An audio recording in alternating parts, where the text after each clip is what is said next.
Thank you very much, Ricardo, and for your support and your friendship. And thanks, of course, to the association for this wonderful award. I would also like to thank all of you for making the accommodation for me to participate in this convention here today by video presentation. It's very much appreciated. Lehman College is a vital institution in the life of the Bronx.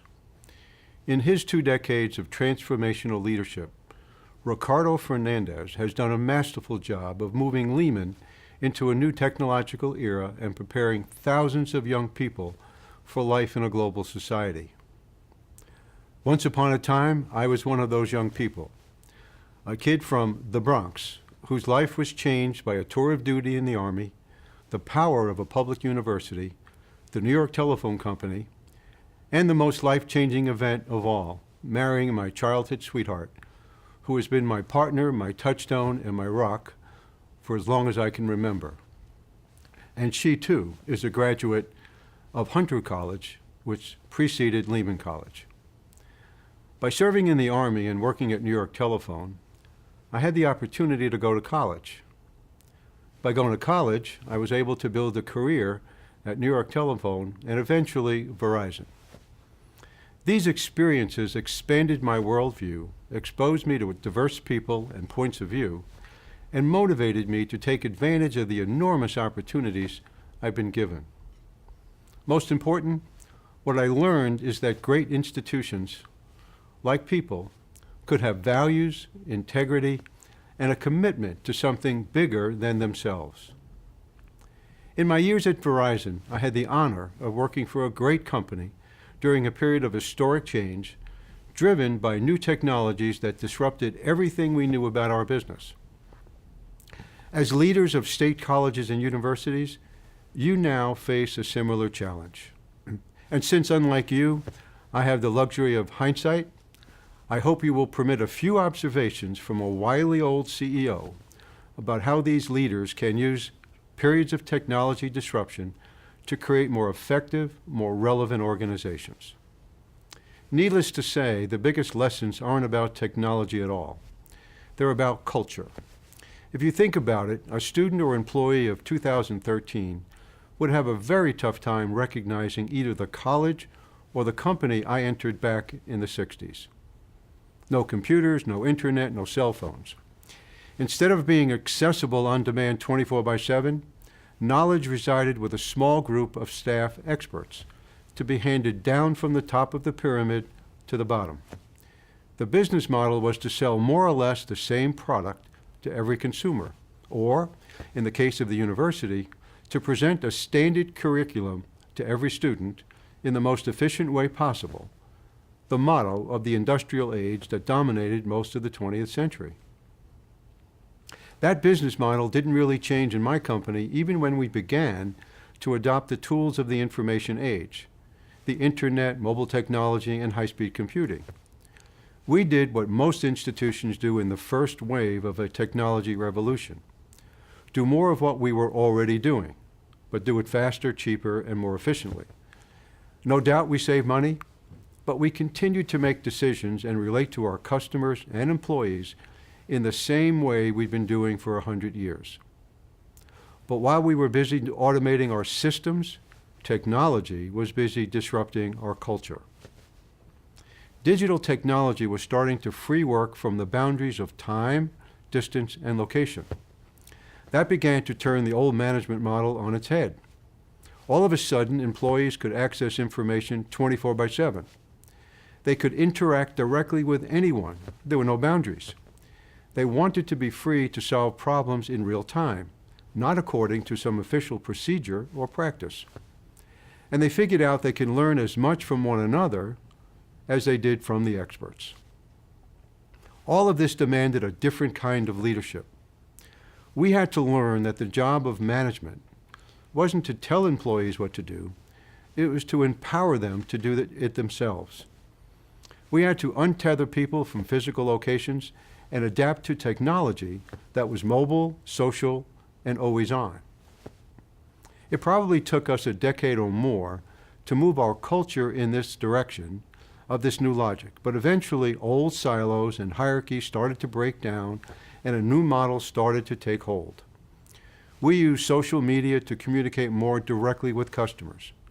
We personalized training and made it available on demand.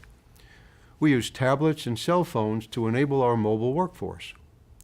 Our work became much more horizontal, interdisciplinary, as we empower teams to solve problems for customers, regardless of geography or organization charts.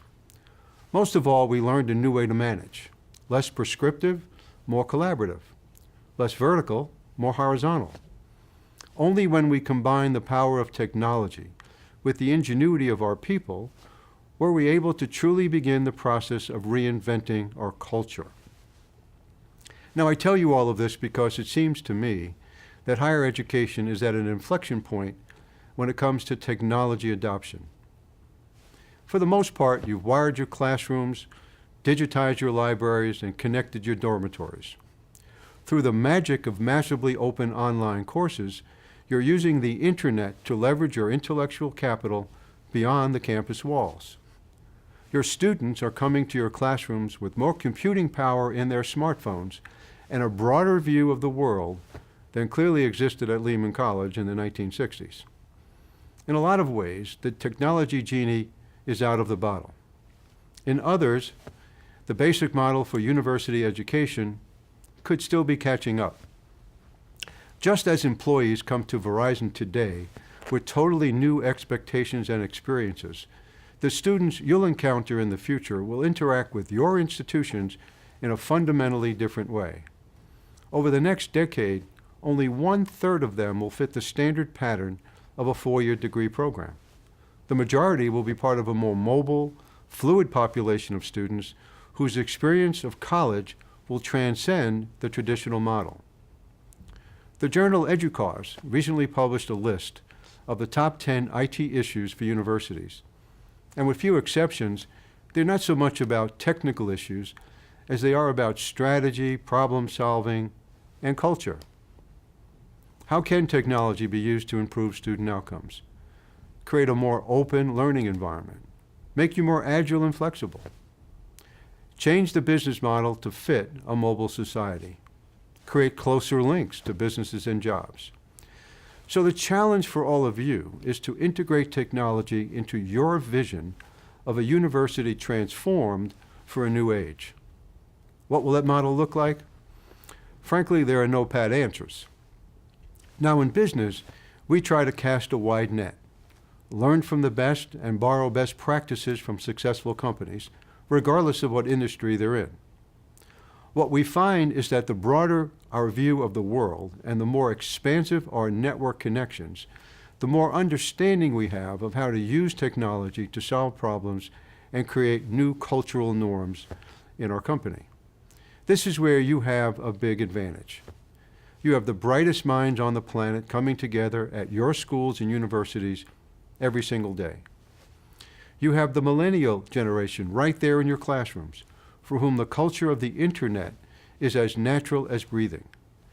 You also have deep ties to a global community of thousands of alumni with a vested interest in your future and a wealth of experience on which you can draw. So make that extraordinarily powerful community work for you. Bring those outside perspectives into your organizations. Tap that diversity of experiences. Learn how your stakeholders use technology to interact with their world and engage with each other. Through collaboration and exploration and a willingness to reach across boundaries in search of new answers, you can create a model of the 21st century university that combines the best of the physical and virtual, the traditional and the innovative, the technical and the personal. The benefits will ripple across the whole society for many years to come. And that's not just a cliche. It's the truth. And it's what makes all of you here today special. You know, not many people can say the impact of their work extends over many generations. You can, as my participation here today attests. Thank you all again for this wonderful and special honor, and thank you very much for all you do for our young people every day.